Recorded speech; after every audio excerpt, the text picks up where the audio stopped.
제가 봉독하겠습니다.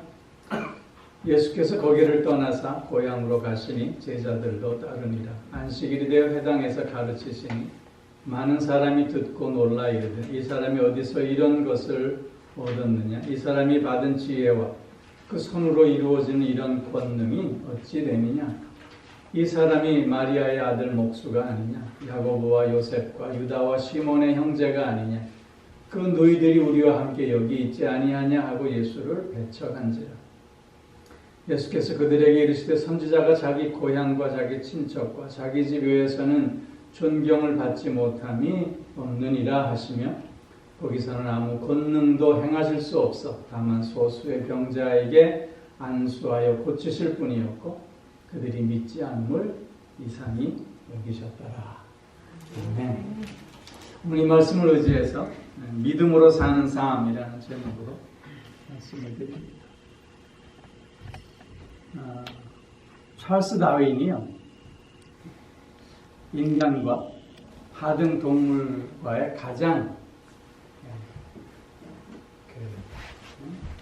특별한, 가장 중요한 구별점은 바로 믿음이다 라는 말을 했다고 해요.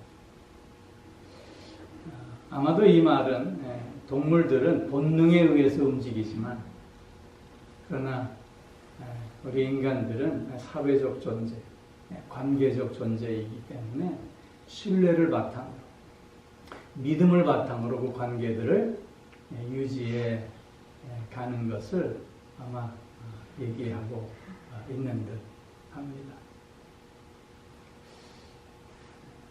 사실 우리가 하루를 살아가는 데 있어서 믿음이 없다면 우리는 한시도 살 수 없습니다.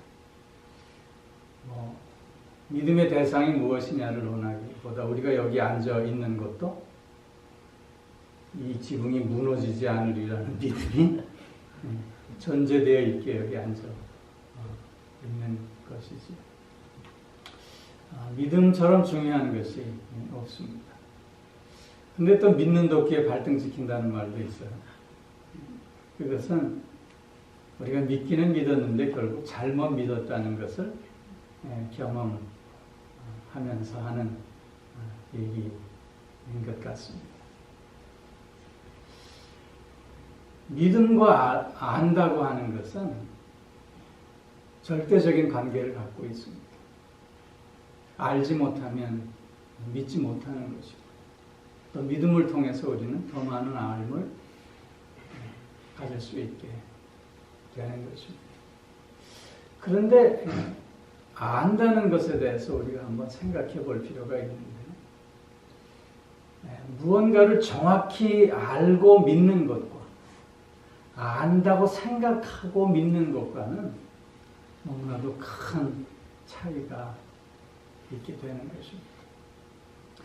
여러분, 10길 물속은 알아도 1길 사람 속은 모른다는 격언을 잘 아시죠? 그 말이 왜 나왔겠어요?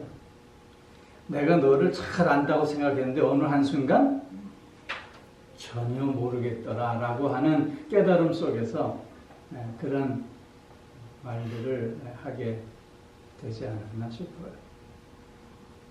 즉, 내가 안다고 생각한 것은 정말 그를 아는 것이 아니라 그를 안다고 생각한 것이다. 하나님에 대한 믿음도 마찬가지입니다. 하나님을 바로 알고 믿는 믿음이 중요하고 그런 믿음이 우리에게 요구되어집니다. 그런데 스스로 하나님을 안다고 생각하고 믿는 믿음은 늘 헛된 믿음이 될 수밖에 없는 것이지.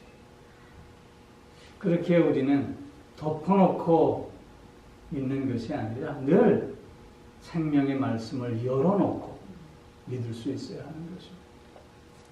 그 말씀에 입각하여, 그 진리에 입각하여 믿는 믿음을 가질 수 있어야 하는 것입니다. 오늘 본문 말씀은 예수님께서 고향 나사렛에 방문하셨다가 그 고향 사람들로부터 배척받는 모습을 설명해 주고 있는 말씀입니다. 오늘 예수님의 고향인 나사렛 사람들의 그 예수님에 대한 불신앙적인 모습을 반면교사로 삼으면서 정말 믿는다고 하는 삶은 어떤 삶인가? 믿는다고 하는 삶의 특징은 무엇인가를 살펴보고 또한 그 삶을 배워보려고 하는 것입니다. 믿음으로 사는 삶의 첫 번째 특징은 자신의 한계를 극복하는 삶이 된다는 것입니다. 오늘 본문에서 보면 예수님께서 안식일에 회당에 가서 가르치셨습니다. 그 가르침을 들은 동네 나사렛 사람들은 매우 놀랐습니다. 그리고 그의 지혜와 그의 손으로 행하신 능력에 대해서 감탄했습니다. 그런데 저들의 그 놀람과 감탄은 잠시 후에 비난과 멸시로 바뀌어 버리고 있음을 보게 됩니다. 왜 그랬던 것일까? 저들은 하나님을, 예수님을 안다고 생각했지만, 그러나 예수님을 안다는 착각 속에 빠져 있었기 때문인 것입니다. 즉, 저들은 예수님, 그 실존을 안 것이 아니라 그들의 삶의 경험과 그들의 생각과 사고 속에서 예수님을 안다는 착각 속에 빠져 있었던 것입니다. 그래서 저들이 어떻게 얘기합니까? 저 사람은 마리아의 아들 목수가 아니냐? 저 사람의 형제와 누이들은 지금 우리와 똑같은 삶을 살고 있지 않느냐? 그런데 우리가 어떻게 저의 말에 권위를 부여할 수 있겠는가? 30년 동안 우리와 저도 같이 살지 않았는가?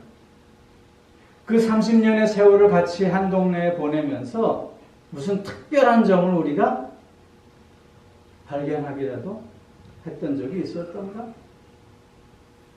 그런데 어떻게 우리가 그의 말을 믿을 수 있겠는가? 이렇게 지금 반문하고 있는 것입니다. 즉 저들은 예수를 잘 안다고 생각하는 착각 속에서 자신들의 생각과 자신들의 사고와 경험에 갇혀버리고 더 이상 한 걸음도 나아가지 못하는 모습을 우리에게 보여주고 있는 것입니다.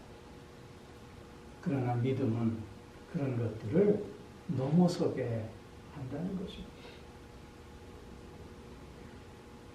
예수님을 만났던 수많은 사람들은 변화의 역사를 체험하게 되었습니다.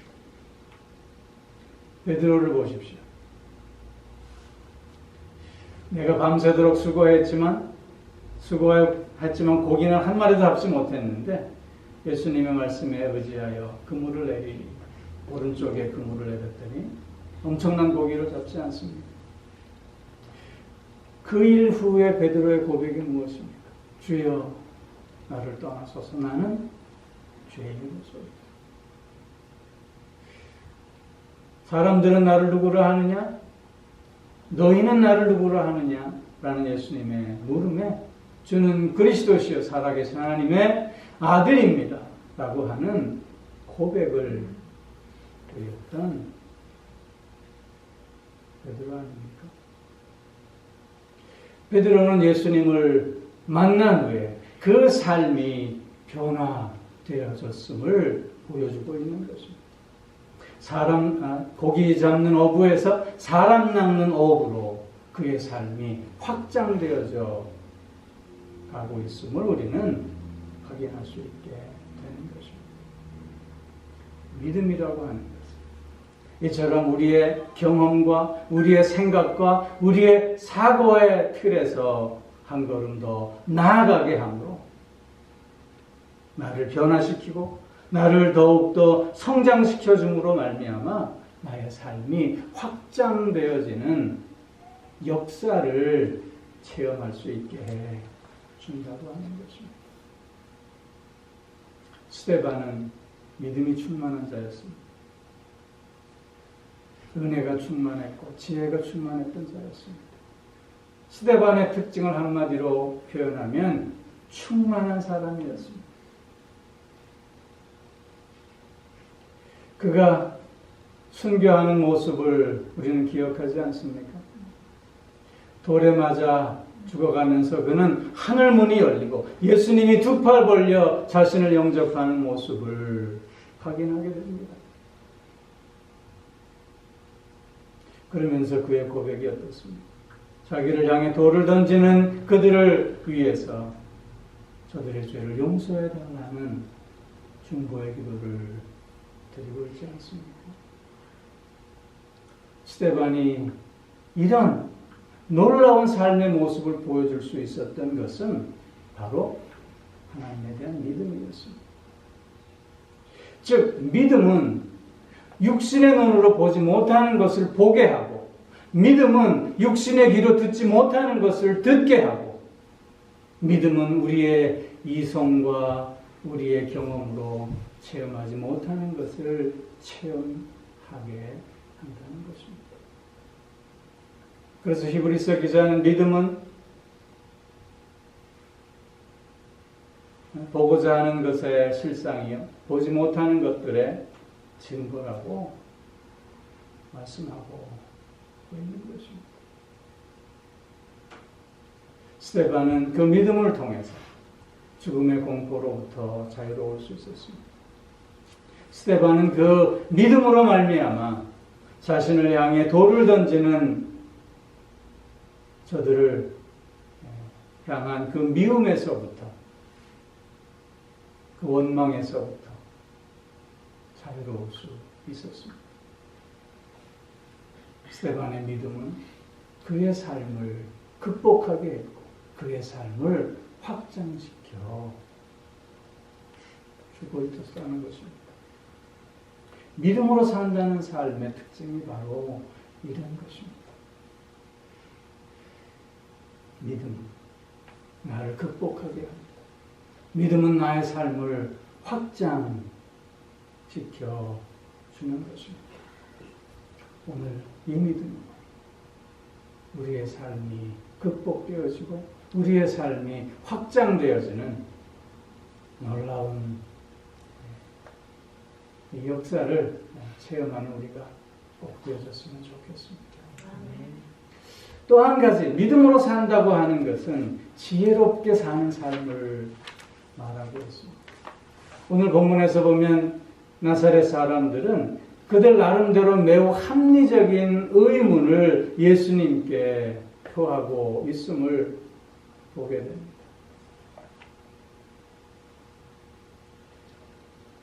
저의 이 지혜와 권능이 도대체 어디서부터 왔단 말인가? 저가 무슨 공부하는 것을 우리가 본 적이 있었는가? 저가 무슨 특별한 교육을 받는 것을 우리가 본 적이 있었는가? 지금 저 예수라는 사람의 그 형제와 누이들이 우리와 함께 살고 있지 않는가? 그들은 우리와 똑같은 평범한 삶을 살고 있는 모습을 보면서 왜 저들은 예수와 같은 그런 지혜와 권능은 소유하지 못하고 있는 것인가? 한 걸음 더 나아가서 왜 그 형제들마저도 예수를 믿지 못하고 있는 것인가? something wrong. 무언가 잘못되어진 것이라고 그들은 나름대로 합리적이고 그리고 지혜롭기까지 하라는 착각 속에서 지금 예수님께 의문을 던지고 불신앙의 모습을 보이고 있는 것입니다. 그런데 저들의 이러한 모습이 얼마나 편협하고 어리석은 모습이었습니까? 여러분, 에덴 동산에서 아담과 하와가 선악과를 따먹습니다. 그 따먹은 이유가 뭐지요? 지혜롭게 되고자 따먹었습니다. 그러나 그들의 그 지혜롭게 되고자 하는 그 선악과를 따먹는 행동은 저들의 가장 어리석은 행동이 되고 나갔던 것 아닙니까?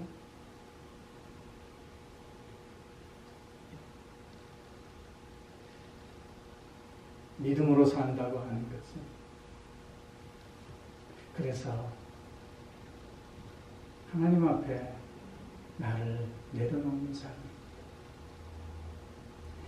믿음으로 산다고 하는 것은 그래서 하나님 앞에 나의 어리석음, 나의 연약함, 나의 죄됨을 고백하고 이제는 그래서 내 생각, 내 뜻으로 사는 것이 아니라 하나님의 뜻, 하나님의 목적을 이루며 사는 삶을 의미하는 것입니다. 그렇기에 그 삶이 지혜로울 수밖에 없는 것입니다. 어떤 남자가 부인이 2명이 있었어요. 그런데 한 부인은 사람들이 보고 깜짝 놀랄 만한 미인이었습니다. 그런데 또 한 부인은 사람들이 보고 깜짝 놀랄 만한 추녀였어요. 그런데 이 남자에게 고민이 하나 생겼어요. 그 고민이 뭐냐면 자기의 마음을 가만히 들여다보니까 자기가 정말 사랑하는 여자는 아름다운 여자가 아니라 못생긴 여자라는 거예요. 그게 도무지 스스로도 이해가 되지 않았습니다. 그래서 그의 스승에게 찾아가 물었습니다. 도대체 내 마음은 어떤 마음일까요? 왜 내 마음이 지금 이렇게 움직여지는 걸까요? 물었어요. 내 스승이 대답하기를 아름다운 여인은 자신이 아름답다는 걸 알고 있기에 교만한 여자가 됐고 그 교만한 것 추함으로 드러나게 되는 것이고 못생긴 여인은 자신이 못생겼다는 것을 알기에 겸손하게 되었고 그 겸손함이 곧 아름다움으로 나타나게 된 것이다. 그렇기에 너는 아름다운 여인을 사랑하게 되는 것이다. 이렇게 대답했다 그래요. 여러분, 믿음을 갖는다고 하는 것은 하나님 앞에 겸손함을 갖는다는 뜻입니다. 믿음을 갖는다고 하는 것은 내가 아무것도 아닌 하나님 앞에 고백한다는 뜻입니다. 믿음을 갖는다고 하는 것은 그래서 내 뜻이 아니라 하나님의 뜻대로 살아감으로 말미암아 나의 연약함, 나의 어리석음, 나의 부족함 속에서도 아름다움을 드러낼 수 있는 삶이 된다는 것입니다.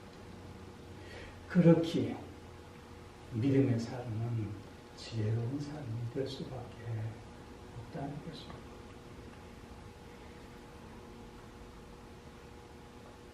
여러분, 우리는 하나님 앞에 나 자신을 내려놓고 그 겸손함 속에서 하나님의 뜻을 묻고자 할 때 우리는 보다 더 향기나는 삶을 살 수밖에 없음을 알고 있지 않습니까?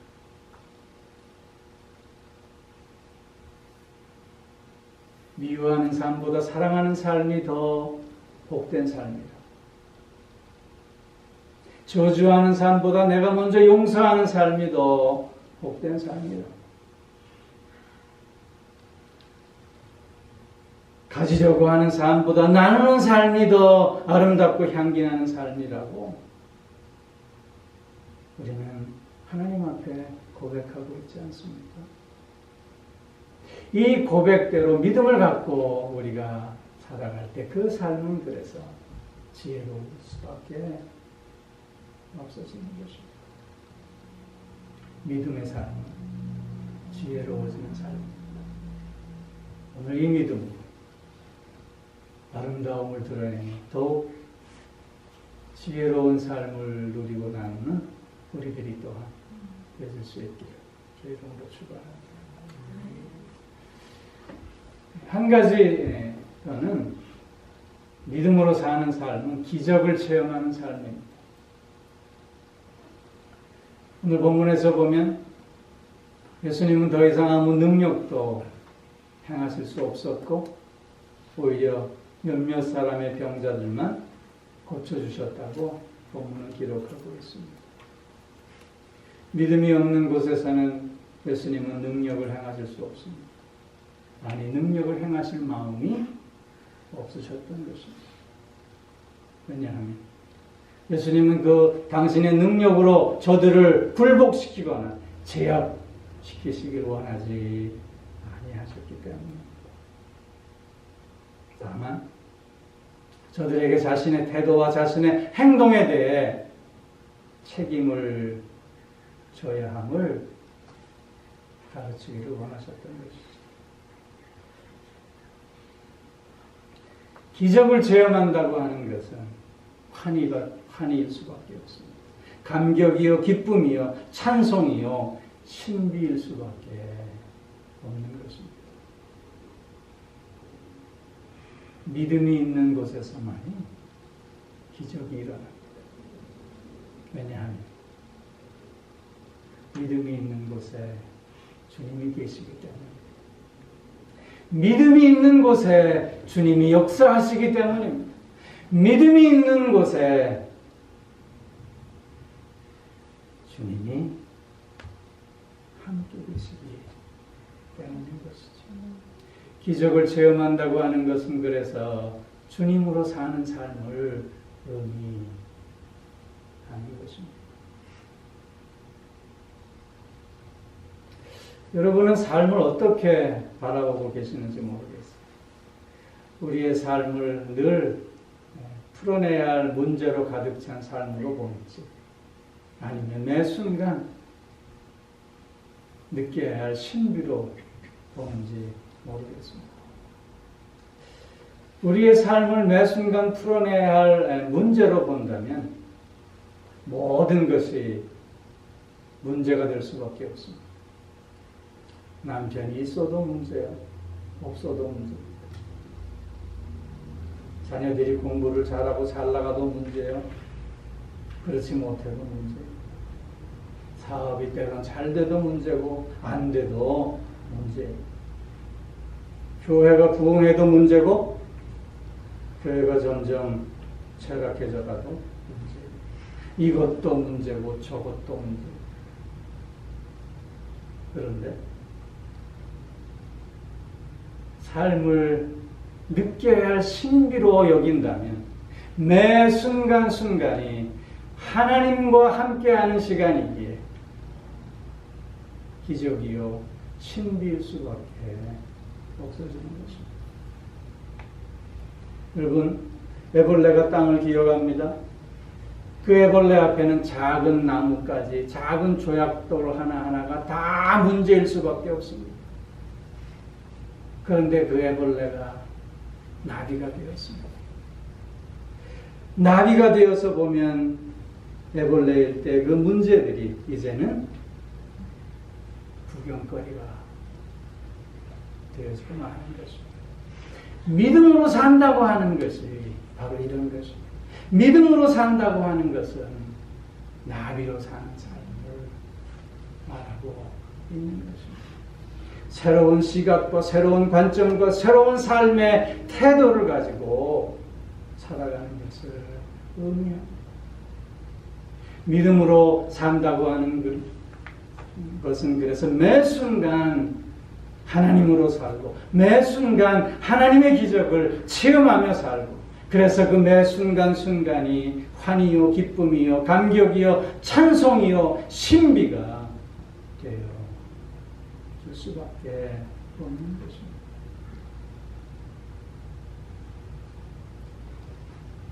스물세 살에 혼자가 되어서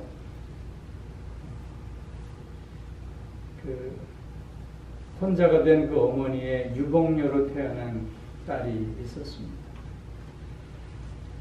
그 딸은 어머니의 정성과 희생으로 장성해서 유학도 가게 되고 돌아와서 유명한 대학의 교수가 되었습니다.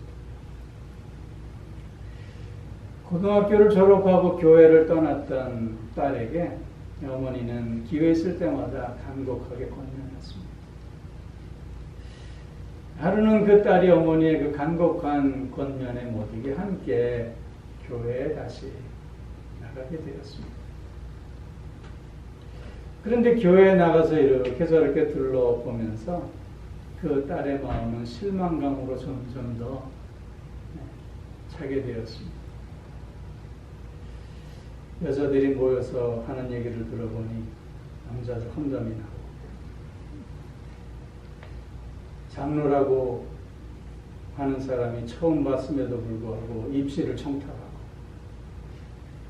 교회 회의실에서는 싸우는 소리가 밖으로 새어나오고 그 실망감이 변하여 분노로 채워지게 되었습니다. 참지 못한 이 딸은 어머니의 손을 잡아 끌면서 집으로 가자고 재촉을 합니다. 그때 그 어머니가 딸에게 이렇게 얘기합니다. 야, 나는 평생을 교회에 다니면서 예수님만 봤거든. 너는 하루 만에 참 많은 것도 보는구나.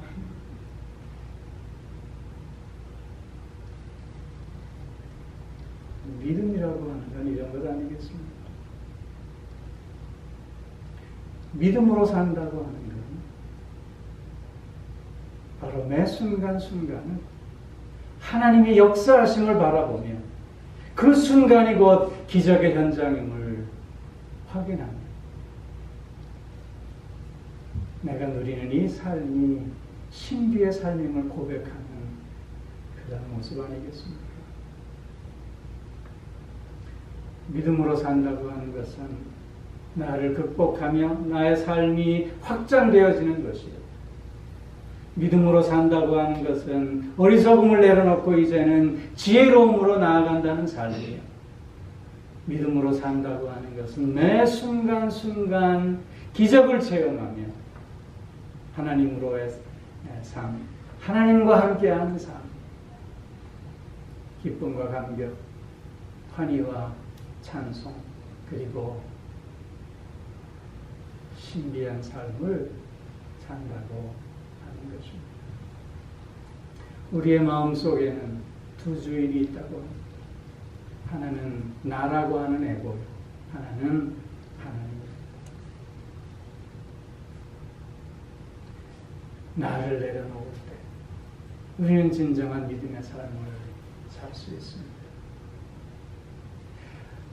하나님을 앞세우고 나아갈 때 우리는 아름다운 믿음의 삶을 누리고 나눌 수 있게 되는 것입니다. 하나님 우리에게 믿음을 선물로 주시고 그 믿음을 통해서 오늘도 우리의 삶을 복되게 하시고 오늘도 우리의 삶을 향기나게 하시고 오늘도 우리의 삶을 아름답게 하십니다. 우리에게 이 믿음이 있음을 감사하고 이 믿음을 통해서 오늘을 승리하는 자가 꼭 되어질 수 있기를 주의 이름으로 축원합니다. 기도하겠습니다.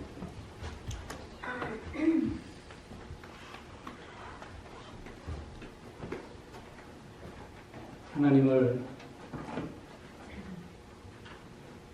안다고 하면서 오히려 잘못 알고 있지는 않습니다. 믿음으로 산다고 하면서 오히려 나의 아집과 나의 생각에 사로잡혀 살아오지는 않는가 돌아보면서 하나님께서 내게 주신 이 믿음을 통해서 이제 나를 확장해가고 지혜로워져가며 기적을 체험하는 가운데 삶의 신비를 통해서 새 힘을 얻는 우리들 될 수 있게 해달라고 잠시 기도하며 결단하겠습니다. 사랑의 아버지 하나님, 우리에게 믿음을 주시고 그 믿음으로 오늘을 살아갈 수 있게 하시니 참 감사를 드립니다. 그 믿음을 통해서 나 자신을 극복하고 확장되어져가는 삶을 살아갈 수 있게 하여 주시고, 나의 어리석음을 이제는 내려놓고 더욱 지혜로움으로 나아갈 수 있게 하여 주시고, 나를 앞세우는 삶이 아니라 하나님으로 사는 삶이 되게 하셔서 매 순간순간 기적을 체험하며 삶의 신비를 느끼고 나누는 가운데 환희와 기쁨과 감격 속에서 찬송하는 삶을 누리는 우리 모두가 되어지게 하여 주시옵소서. 오늘도 믿음으로 승리케 하시며 오늘도 믿음으로 우리의 삶을 복되게 하시고 오늘도 믿음으로 우리의 삶을 향기나며 아름답게 하실 줄 믿사옵고 우리 주 예수 그리스도의 이름으로 기도하옵나이다. 아멘. 이제는 우리 주 예수 그리스도의 은혜와 하나님 아버지의 극진하신 사랑하심과 성령의 교통하시며 인도하시며 내주하시며 또한 복주심의 역사가 하나님 허락하시는 그 믿음을 통해서 오늘을 복되게 하며 오늘을 향기나게 하며 오늘을 아름답게 하는 삶을 살아가겠노라. 다시금 소원하며 결단하는 사랑하는 성도들과 그 가정과 하시는 모든 일들 위해 이제로부터 영원토록 함께 하옵시기를 간절히 축원하옵나이다.